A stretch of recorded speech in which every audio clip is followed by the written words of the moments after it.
Joining us right now is Jake Silverman. He is the CEO of Kroll. Jake, great to have you here on the program. And of course, when we talk about, I guess, the folks that you talk to, and more importantly, the folks that are talking to you, looking for some guidance and advice, what are you hearing? Is there fear? Is there concern? What?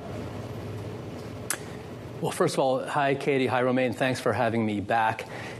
Listen, we are in a moment that is, I guess I somewhat agree with Ted Pick's assessment of the state of the market in terms of its maturation period. It's a market that has grown rapidly. It is going through an experience of growing pains, so to speak, in terms of market participants understanding how the market works. And there's plenty of new market participants coming in to this private credit market as it grows. Yeah. And so what I'm hearing is a lot of chatter, so to speak, that is trying to separate the market reality from market perception.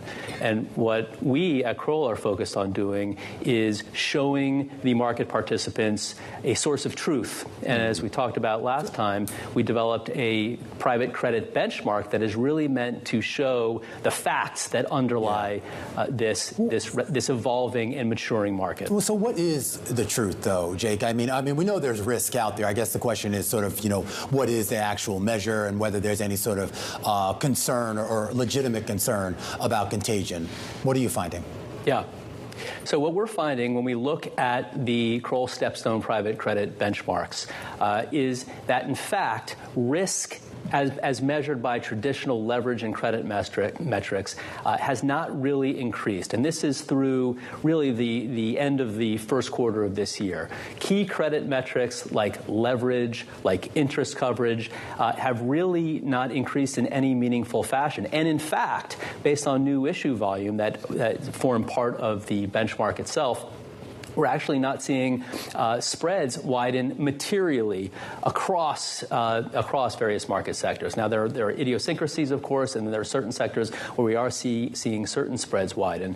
But in fact, we believe that the fundamentals underpinning the market, at least through the first couple months of this year, are sound from a credit and risk point of view. And Jake, I am curious to hear your perspective on the push that we're seeing to more frequent pricing, more transparency on how these assets are actually traded. You've seen some folks within the space push towards maybe monthly marks, maybe in some cases the ambition is to go to daily pricing. I mean, is that something in your view that is realistic and achievable? I do, and I think over time the market will absolutely head in the direction of more frequent marks and more volume of marks. And we really are at the center of trying to develop the infrastructure with great in-class GPs who are very active in the marketplace to enable the system to support that type of frequency. We're not there yet. It will take a while. There are certain players who are out there sort of leading the charge in terms of more frequency, but that is certainly a trend that we are seeing as the market develops. And I am curious to get your thoughts on whether or not, we could see a cycle turn here when it comes to private credit. We heard from JP Morgan CEO Jamie Dimon, of course, this week talking about how we'll probably see a credit cycle at one point or another. And I wonder if, in your view, that's inevitable. And if so, if we do reach that cycle turn, whether or not this big growth, this new interest, and these new investors that have entered the space, how that will play out should we actually see that rotation?